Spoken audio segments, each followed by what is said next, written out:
saya Zila, saya dari kelompok 2. Di sini saya akan menjelaskan tentang apa sih itu perencanaan SDM. Dan di sini, perencanaan SDM itu yang pertama, apa aja sih yang diperlukan SDM dalam membuat atau membangun proyek bisnis. Yang pertama, memilih manajer proyek. Yang kedua, memilih tim proyek. Nah, memilih manajer proyek ini ada 2 tahap. Yang pertama, pemilihan waktu. Yang kedua, kriteria seleksi. Nah, pemilihan waktu ini maksudnya memilih kapan waktu untuk memilih manajer atau perekrutan manajer. Dan yang kedua, apa aja sih kriteria untuk memilih manajer ini?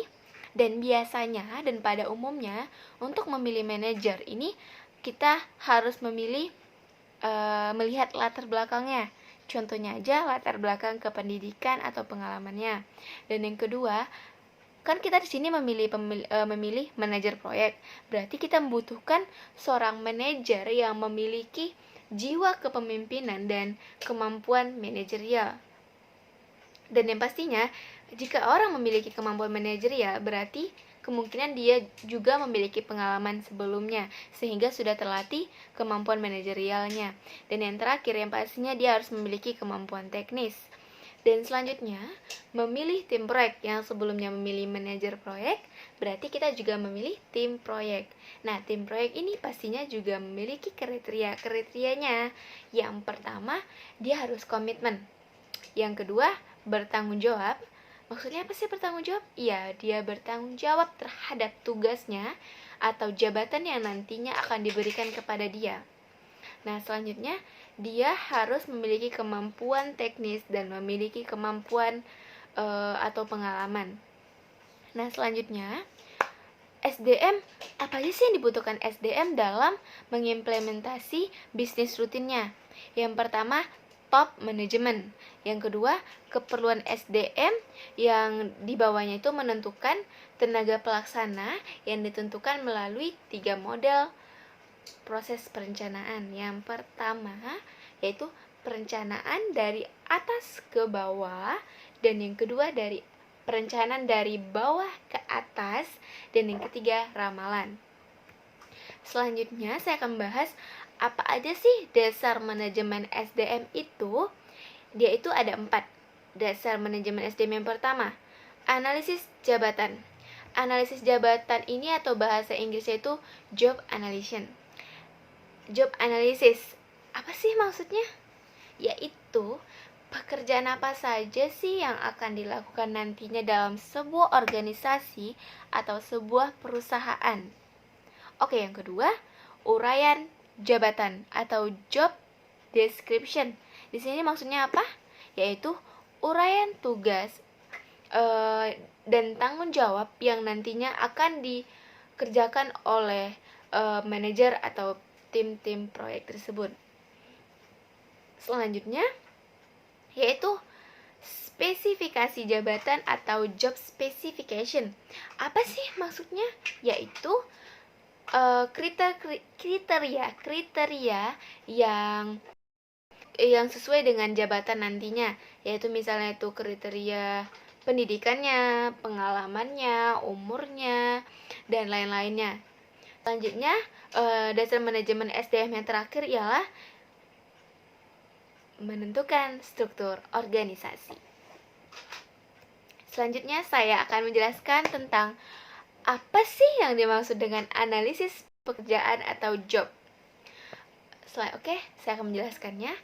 Analisis pekerjaan merupakan proses untuk menentukan suatu suatu pekerjaan yang nantinya dapat mudah menjelaskan kepada orang lain. Dan biasanya analisis pekerjaan ini berbentuk tulisan atau sering disebut dengan job description.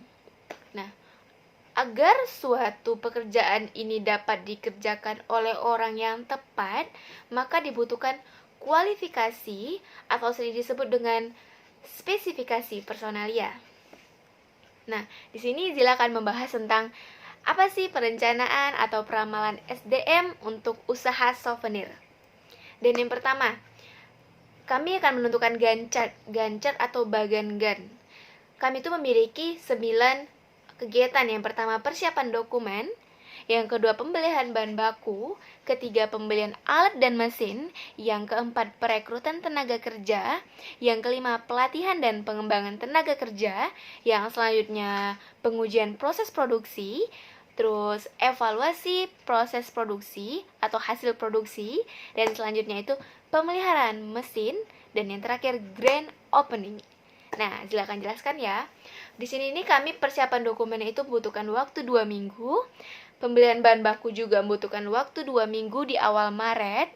Dan terus pembelian alat mesin kami butuhkan waktu cukup lama, yaitu 3 minggu di awal bulan Maret. Selanjutnya kami membutuhkan atau melakukan perekrutan tenaga kerja.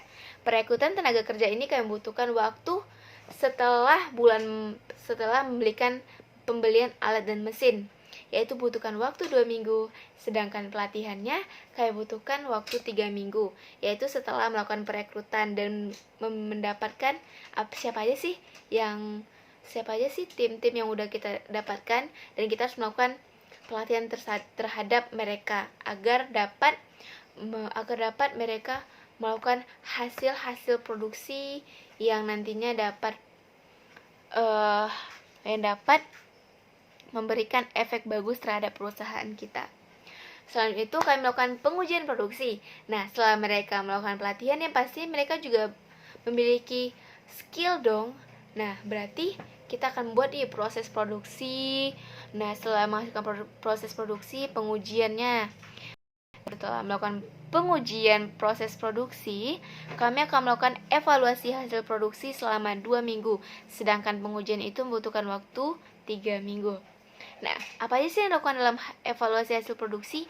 Kami di sini melihat apa aja sih yang kurang dalam proses produksi kami, apa aja sih kekurangan dalam produksi ini. Kalau kurang, bagaimana cara meningkatkannya? Dan yang selanjutnya, pemeliharaan mesin. Di sini kami memilih pemeliharaan mesin itu penjadwalannya di setiap akhir bulan. Contohnya di akhir bulan Maret, akhir bulan April, akhir bulan Mei, dan seterusnya. Dan yang terakhir, kami akan melakukan grand opening. Grand opening ini kami pilih di bulan awal Juni. Yang awalnya itu Maret, itu pembelian bahan baku dan lain-lain. April untuk tenaga kerja, evaluasi produksi, dan lain-lain. Dan di bulan Mei, kami melakukan evaluasi pembelian mesin, dan seterusnya. Pada awal Juni, kami akhirnya memilih untuk grand opening perusahaan souvenir ini.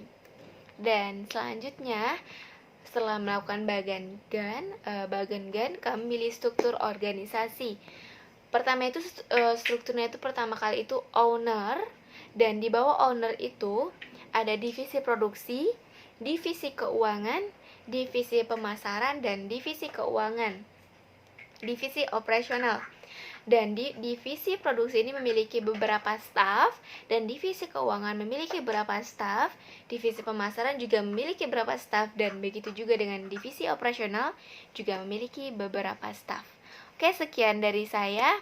Akan dilanjutkan oleh teman saya untuk materi selanjutnya. Makasih.